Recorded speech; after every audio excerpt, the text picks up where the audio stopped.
Life Reflection, Chapter 9. I'm going to be honest with you guys. Lately, I've been feeling like I kind of don't want to do these. And it's primarily because I end up crying for a lot of these recent episodes. I've honestly cried like probably the most this week out of like the past 4 or so years, like just in terms of frequency. But yeah, that's I guess that's bound to happen when you're reflecting on your whole life. There's bound to be some sad moments, but I think for this one, we will be fine because we are talking about more or less extended family for this one. That's about my cousins, about my uncles, aunts, and more, basically, extended family. So let's start off with my mom's side family because they were the closer side to me. Like I mentioned before, we grew up with my cousins living basically as our neighbors, like connected apartments. There was just 2 of them.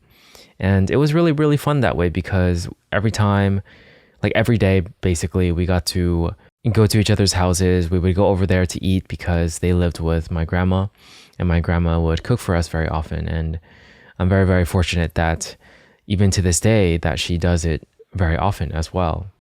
So when I was younger, I remember that every day, mostly like weekdays, sometimes on the weekends, all the uncles and the aunts would be at the house with my grandma. So not like my house, but the other house that was connected to my house. And we would just all eat dinner together. And it was really fun, even though it was just, I think in terms of the kids, it was me, my sister, my cousin, and my other cousin for the old house. So primarily just the 4 of us. Occasionally we would get some visits from like my uncle's fiance's like nephew or something like that, or my grandma's sisters or grandma's brothers' children, which were a little bit closer to my age compared to like my other uncles and aunts, maybe, possibly. They were definitely on the younger side when we were little, like in their teenage years, compared to my uncles and aunts, which were in their, I think, like late 20s at the time. And I remember those days with a lot of fondness. Like we would just hang out with each other. I would see the uncles primarily watching stuff like Smallville and other CW shows, mainly Smallville, except like Supernatural always came on right afterwards, and we would always get kind of scared by that. But when we were younger, I would always sing that Smallville opening song, like Somebody Save Me, that one. Like it was very much like a thing me and my cousins always sang randomly. But I think that first exposure to Smallville was like an introduction to live action TV to me because I don't think I've ever seen anything like that. I thought it was like one of the best shows ever. I still really, really, really love the show, even having like rewatched it as an adult. And I watched a lot of the other CW shows because of that reason. Like I got into probably the superhero genre and the comic stuff because of Smallville, because my uncles were watching it when I was a kid. So that was a big part of my childhood, I would say. And I think back then when we were younger, there were a lot of like get-togethers. We would always have parties together like Thanksgiving, random ones for our birthdays, just a lot of get-togethers where everyone was there. And like when I say everyone, I mean like at least around 15 to 20 people, like all in one space that wasn't even that big. Again, this was like maybe the size of like 5 parking spaces for their living room. But we did have like a nice outdoor area that could theoretically fit right about 8 parking spaces. So just imagine like 4 parking spaces together. And then behind those 4 parking spaces, there's like another 4. So that's like the amount of area we had to play. And that was enough to play like stuff like basketball on occasion. We had like a basketball net for a little bit, I think just like 2 years before we moved. And there was this one moment, I remember my uncle, he was one of the younger uncles that was, I think, no more than 10 years older than me. or possibly around 10 years older than me, but we were playing basketball and he did this move where it's not like a legal move you can do in official basketball, but he was dribbling the ball and then all of a sudden, like he pretended to shoot the ball, but the ball went under or in between his legs, so he caught it. And like all of us just had no idea where the ball went. And as a kid, I honestly thought that was like one of the coolest things in the world. And I remember as a kid, his sister, so they had a sibling and my auntie basically, would always like call me over and be like, kiss me on the cheek and stuff like that. And it was very, very embarrassing to do that. And we have like a very cute photo together where I'm like all pouty while she's like happy, like carrying me. And I would grow up as a teenager with these aunts and uncles, and I have a lot of like fun and fond memories with them. These days, we haven't really kept in contact because they both started a family. And when you start a family, I'd imagine it's very, very difficult and busy. So that's what they've been up to. And I try my best to at least reach out and see them once in a while. I feel like I remember this one thing that sort of hit me at a certain point. I was like, you know, that uncle, he used to pick me up at a certain point after school. Maybe it was like summer school or something. Because I do remember there was like a time when we got stuck after like we were hanging out somewhere at a school. It might have been Rosemead High because that's where he went. And we were in the parking lot. We were driving. Well, he was driving. I wasn't driving. And they closed off all the parking lots for some reason. I think we were playing basketball in there. He didn't know what to do, or how to get out. So he basically just drove on the lawn to get past those gate thingies that it's not like a real gate. It just prevents cars from passing through the entrance to a parking lot or something like that. I thought that was a very scary moment for me, but you know, the car could take it and it was totally fine. Like nothing bad happened. There was like no other way anyways, other than maybe to like contact someone to open the thing for him. But yeah, that was a really random memory. Anyways, like I was saying, he did a lot for me when I was a kid. And my aunt also did a good amount for me when I was younger as well. Just being there and hanging out with us, spending time with us, that alone is already a lot, I feel. Because I'm thinking about life right now and life in the past 5 or so years, like basically when they were my age. There's a lot to do. There's a lot that you can spend your time on, but they chose to spend time with me as a child, me and my sister and my cousins. And I think like I wasn't quite grateful enough for that when I was younger. I didn't really think about it as much, but it truly is a really, really great thing that they did, just spending time. And that's why as an adult, I feel like I want to try my best to sort of play that role for their children in a way, and just try my best to reach out whenever I can and catch up whenever I can. It's honestly not as frequent as they did when I was younger, but at the very least, I feel grateful and I want to show that to them. And that's why I try my best to reach out and everything. And I feel like I had a similar feeling at some point towards like my younger cousins, because I remember at a certain point, like I did a lot for some of my younger cousins. Like I bought one of them, like, I don't know why I did this, but it was kind of contingent on the fact that I thought she was going to use it for streaming because she was interested in that at the moment. But I bought her like $1,000 computer for her to build. And that was, I think, like 4 to 5 years ago.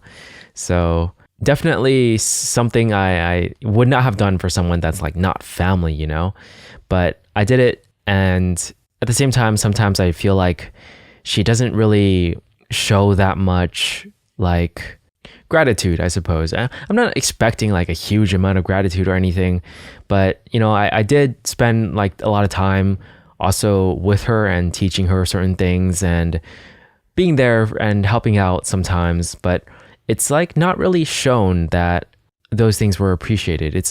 It's not like I need constant gratitude or constant like reminders that she's thankful. It's just a little bit, I guess, that I would like maybe just like a small birthday gift or like a nice birthday message or something like that, you know. It doesn't have to be like anything big, but just something that shows that there was some level of gratitude and some remembrance of, the fact that I did do something nice and try to be a good cousin, a good family member. And I think like when I had that thought, I also had that thought about how like my aunts and uncles and stuff like that, like also maybe felt the same way, like very much possibly felt the same way, that I didn't show them that gratitude despite all that they did for me. And that's why I feel like I have to try my best whenever I see them. I want to reach out. I do reach out. I have reached out, but still not enough in my opinion. But at the very least, I told them like, if they ever need me to watch their kids, if they like, I have some stuff that maybe their kids would like, just stuff like that, I want to show that I was grateful for those moments. And I totally don't blame my cousin for being like that, because, I was like that. I didn't realize these things until I felt it myself at a later age. So maybe that'll happen to my cousin as well. But anyways, I'd say there was one, I call him an uncle, but he's more like a cousin. He is 2 years older than me, and I don't see him much these days, but he has like a birthday that's like right after my birthday. So when we were younger, we would celebrate our birthdays together all the time. And I thought he was like cool, he was older than me. He had a lot of knowledge about stuff that I found interesting. Like he was the one who introduced me to Fire Emblem, which is a game that I very much like, a game that I've played since I was a kid because of him, and a game I continue to play to this day. I mean, like I haven't played much of like the actual series since Three Houses. I haven't played the newer ones, unfortunately, but I plan on eventually playing them once I'm like in a better spot in my life. Basically, I don't play any games these days. I only play games whenever I am in like social settings like Smash Bros or something, whenever there's like a party. But yeah, thanks to him, I got into games like Fire Emblem, and he would always have these like cool Pokemon cards as well, and just a lot of random stuff that I thought were awesome and cool. And we would just hang out and play, and he would give us tips and everything for how to do things. When I say us, I mean like me and my cousin, my younger cousin. Oh yeah, and this is just a fun story. I know I'm going on a lot of tangents, but my younger cousin, when he was a kid, like I think 3 or 4 years old, he would constantly throw chairs at us. Like they were very, very small chairs. So maybe the size of like a 13-inch MacBook or something like that. So not too big, but he would throw them at us and they would hurt because, they could hit our heads and stuff. I remember he threw them at one of our cousins and she cried afterwards because it hit her head. Very, very violent cousin. But yeah, I remember this one time, I thought it was like kind of cool in a way, but still, not cool that he did it. He was throwing chairs at us, and me and my sister were like together in our grandma's room for whatever reason. And then we're like, yo, stop it. Stop throwing chairs at us. And he's 2 years younger than me. So I wasn't that much older, but like when he was throwing chairs, I just blocked one of them with my arm and was telling my sister to be like, okay, let's get out of the room. Let's get out of the room. I thought that was a fun memory. Like just being able to block a chair properly. I don't know why that's so fun in my head, but yeah, he was a menace when he was younger. I'm very glad that that habit obviously died off. But for some odd reason, the cousins you're closest to, there's these periods where you just like fight with each other or have conflicts with each other. So there was another cousin, and she's the sister of the chair thrower cousin. And for whatever reason, we just decided to start like we called it the hate her name club. So like basically hate and then her name right afterwards. So it was really funny in a way because, us three, maybe possibly four, sometimes we would include a different cousin, would just like have this club, this secret club of like pretending to hate our cousin. We didn't really actually hate her, but it was just a really, really weird thing to do when we were younger. I don't know why, honestly. We just like randomly decided to start that club where we hated our cousin. So we would just play jokes on her or pranks and pretend to do things that were nice to her. And then all of a sudden, like 180 and then say that we don't want to play with her. Just random acts of like not so serious bullying. It was mostly just like very kiddie stuff, and I don't think she really took it that poorly, to be honest. Like I think she was happy and having fun for most of it. So just really random childish things that we did. And we would come up with nicknames for each other, all that stuff, play Maple Story all the time, watch like random YouTube clips of like Dragon Ball Z and Bleach and all that stuff. Yeah, lots of random stuff and memories that were really fun. And I remember my aunt, she thought of me as this like disaster of a kid, because whenever I went over to hang out, I would sometimes accidentally break things. And I kept track because she kept saying, "Why do you always break so many things?" So I ended up like starting to count how many things I broke, and I would argue back and say like, "I've only broken like 4 things," which is, it's a good amount of things to have broken. So I totally understand my aunt's perspective on this. But I definitely apologize. I was definitely a brat when I was a kid, for sure. Like I remember the way I broke one of the lights. It was a light bulb. I was swinging around a yo-yo, like just swinging it to the maximum height of the length for the string, and just swinging it over and over again until I was walking through the hallway, which had the light bulb, and it just completely hit the light bulb, broke, and all the glass pieces fell on my head and on the floor. And, it was kind of loud, so they heard it. And I was just like, I didn't know what to do. I didn't know what to say. I was just like unsure if I should move as well. It was definitely a very scary moment. Not super scary, but like a memorable, like, oh shit, I just broke a light bulb moment. And I don't remember what happened afterwards. I think maybe they told me not to move and they started vacuuming the light bulb stuff up. But yeah, that was a vivid moment in my childhood. And I know I'm talking about a lot of the good moments all at the same time. That's because we've talked about a lot of the bad moments at the same time in the previous episodes, the previous chapters. And I feel like, a lot of these things happened at the same time, the family stuff as well as the extended family stuff. Again, like I lived a childhood that was a mixture of good and bad. And it was also to the extremes, I would say. Like a lot of the good was really good and a lot of the bad was really bad. But I think overall, I'm grateful for my upbringing. I'm not like, I know there are things that I wish didn't happen, but for the most part, I feel like I had a good childhood thanks to my extended family, I would say. And so far, we've just been talking about my mom's side of the extended family. I haven't talked about my dad's side. That's because most of them are not in California. There are actually some of them that are in California, but I guess like I didn't connect with them until like later on. But there was a cousin from my dad's side family that visited and stayed in California for like a period of time, thanks to school or for school. And he was 18 while I was 8. So he would teach me a lot of things that year or so. He stayed about a few months, but he stayed in school for maybe about a year. I'm not entirely sure, but he definitely made an impact on me. He was military, so he kind of had a very, very strong way of approaching things. So a very, very strong person. I remember he told me this one thing that I will never forget. It's like a very, very simple thing. Basically, he asked me, look, you have a Tootsie Roll. What if both of your cousins, so-and-so, want this Tootsie Roll? Like, what are you gonna do?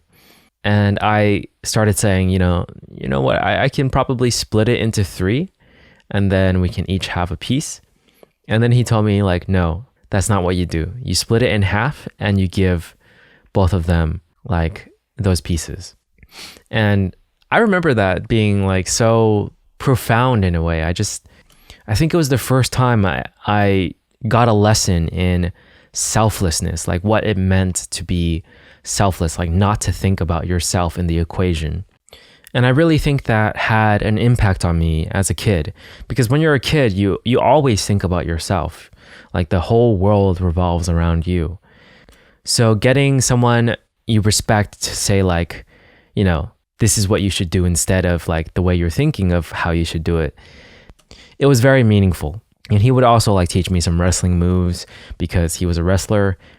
And I remember one time he actually went to my school, like Emerson, and we all just played football together. He would bring a football and he would just like instruct the kids on where to go and what to do and stuff. And it was really fun. He was super into Pokemon cards as well. So he gave me some like pretty rare, cool looking Pokemon cards. Definitely stuff I would have had if he didn't like enter competitions or something like that and win them. So he was very generous in that way. Like he could have just kept all the Pokemon cards to himself, but he gave a lot of it to me. And thinking about it these days, I haven't reached out to him like too much. And based on what I said earlier, like about, giving back to the people who have given to me, like I feel like I should. It's just more difficult because we don't live in the same state. So it's like harder to visit each other. But at the same time, like I still think we should try. So I'll set a reminder to actually do that.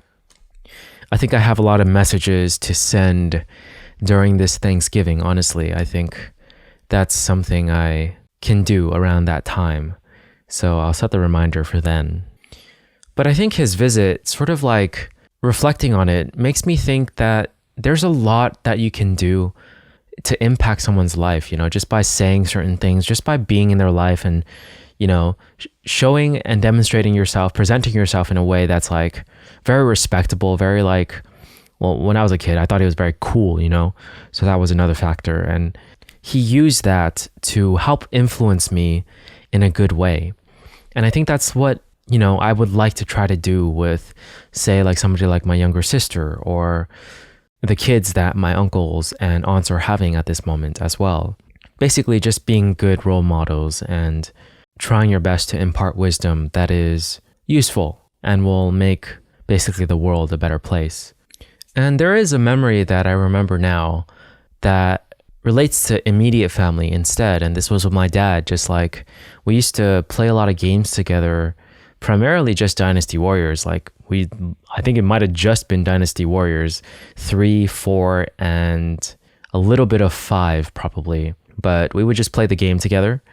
And yeah, that was fun, I remember. And I also remember sometimes visiting him at work and just like, I don't know why, but there's this one day where I just remember eating In-N-Out and drinking some Coke. And I was like, this tastes really good. This combination of In-N-Out and Coke tastes really, really good right now. And I don't know exactly why. Which reminds me, we did go to a place for Chinese school to learn Chinese. I was a very, very, very bad student. So I didn't learn much at all. I basically forgot everything I learned because this was when I was like, I think 4th grade around that time. So I was pretty young. And it reminded me because the Chinese school was right next to an In-N-Out. But I don't have too many memories from that Chinese school place other than like there was this one kid who was like he had this weird thing about stealing games and stuff. And he would simply just not admit to stealing games. There was this one event as well where one of the teachers had their purse stolen by someone who just randomly entered the school and just grabbed the purse. So it was crazy. And I remember literally seeing them, like seeing the crime happening through a window. I was like, oh my gosh, they're like, they're both ladies on perhaps the older side. So it was kind of funny in a way because she was just like, hey, please give me back my purse while like speed walking, like waving at her. And the other lady was just like looking behind and trying to like continuously speed walk away. And as a kid, I was just like, this is obviously bad, right? But at the same time, I'm just like, what a weird sight. Like this is, the stuff you watch in movies and TV shows is like when someone steals something, they're like booking it, they're running. But for this scene, it's just like 2 older ladies speed walking, trying to get her purse back, So it was interesting, like to witness that. And I do remember one of the teachers being like, we're going to talk to your parents about like the fact that you're not a good student and everything. And I was like, I think I said something along the lines of like, 我的妈妈知道, like something like that. Very, very broken Chinese, like my mom knows. But oddly, I remember, there's 2 different ones. One of them was Saturday Chinese school, and then the other one was just like a summer school, I think, for Chinese school, just one summer. And I remember that it was a good time. Like I remember having a lot of fun interacting with everyone. I don't remember too many people there, but it was fun. There's also another after school thing that I remember now. Not after school, sorry, a summer school thing where it was in between 6th grade and 7th grade, I believe, because we learned algebra in that program. I think it was like one of the teachers was Mr. Matthew or something like that. And he was a very, very temperamental teacher. He would always like be like, okay, you guys don't want to learn? Fine, then I'm not going to teach you anything, blah, blah, blah, stuff like that. Very interesting. And then I remember the Spanish teacher as well. He was very temperamental as well. I was like, I couldn't make the past class because I was at a piano lesson or something like that. And I was like, yeah, I was, learning a jazz piece because I was doing ABRSM stuff. And he was like, jazz? What do you know about jazz? And I was like, I don't really know much about jazz. But he started just going on like a lecture about jazz. Some very eccentric teachers. I think it was a really cool summer school program though, because there's like a variety of classes that you can do. Some of it in writing, some of it in, it was math, writing, or English is how they say it, and then Spanish and chess. Chess was one of my favorite ones because I remember me and my friend, his name was Joshua, we were like, okay, we're going to challenge the teacher one day. And when the day came, I actually challenged the teacher. It was one of those periods where you would just play someone else in practice after learning some strategies, after learning chess moves and strategies and stuff. And I was a cocky kid, so I was like, we can beat the teacher, me and you. And then when I challenged the teacher, Joshua didn't want to play with me. He was just like, oh, you got this. And I was like, okay, I guess. So I just played the teacher, and I actually ended up winning. Like, he might have been going a little bit easy on me. He probably was. But I remember him saying like, oh, shoot, blah, blah, blah. I blundered. I messed up. I let the queen die because I took his queen when he wasn't like careful. He wasn't careful enough, I guess. And there was also like a different summer program where I learned chess before that, where I got like a small trophy because like I advanced really, really fast to like the final level. And I don't remember why. Like I didn't do anything special at all. I just like played and was able to beat most people. But then I remember getting schooled one time when I went on a trip to San Francisco. It was like a family trip, and there was this guy who asked to play me, and then he beat me in like 4 moves. And ever since then, I was like, holy crap, there's so much more to chess. And I think that's why I sort of played it a lot as a kid and also played it as a high schooler. I remember playing my cousin very, very often. We would beat each other like all the time. Like he would win one, I would win one, and it would just keep going like that. And he entered the chess tournament in this high school, which contained all the grades at once. And I didn't even know about it, but like he entered it and he won first place. So at the very least, I was pretty good for a high schooler. But I think we should probably talk about piano a little bit because that's a big one actually. So maybe I'll give it its own episode, own reflection, because it's such a big thing in my life, I'd say. Everything else I've been talking about so far, obviously it's impactful and big, but like in terms of what I've been doing recently, like, and how significant and relevant it is, I'd say the piano thing like is a huge part. But we can at least briefly mention some of the history. I basically started learning at a regular sort of like piano music store where they offer lessons while they sell like books and all that stuff. So it was with a teacher who kind of like would occasionally fall asleep while teaching me. He was like this really old Asian dude. So he wasn't the best teacher. And then I moved to a different teacher, I remember. I remember moving to a different teacher, but I don't remember who it was. But it felt like I remember a dark room basically whenever we practiced, with very warm lighting. That's about all I can remember. And then I finally moved on to the teacher that I actually had for the longest, where we were with each other for even after I moved for like 2 years. So with that teacher, I definitely made a good amount of progression, and she was a good teacher overall. But again, we'll mention more later. that was just my experience with piano when I was a kid overall, just the history. Yeah, and we deviated from the topic so much. This was basically like everything else I can think of when I was a kid, like just my childhood experience overall with extended family, with extracurricular stuff. I'm thinking about it now, like a part of me remembers, well, like these days when I was an adult, like doing gymnastics and stuff and taking lessons in my 20s. That would be in another chapter for sure. But I remember thinking like, why didn't my mom like pay attention more to like to things that I was interested in and like enroll me in those things. But I don't think that was fair. Those thoughts were fair to my mom, to be honest. Now that I'm thinking about it and reflecting on it, she did try to put me in things like piano lessons and Chinese school and chess stuff. So she definitely tried for sure. And I don't think I gave her enough credit when I had those thoughts, especially since like the gymnastic stuff, I wasn't really interested in that until high school. And at that point, that's when our family was a lot more broken up and it was difficult to communicate properly and stuff. So there was definitely a lack of communication that made it harder for her to perhaps see that I was interested in it and suggest that maybe I take a class. And I wasn't like old enough to really consider that. Maybe I could ask my mom to take a class. Like I just thought that I should do it all on my own. But as an adult, like now, I feel like the best way to learn is with a teacher, like someone who knows how to teach you what you want to learn. Like that will always be the fastest way to get what you want, is to have a good, knowledgeable teacher. But anyways, I think we've droned on for long enough talking about our childhood experience overall.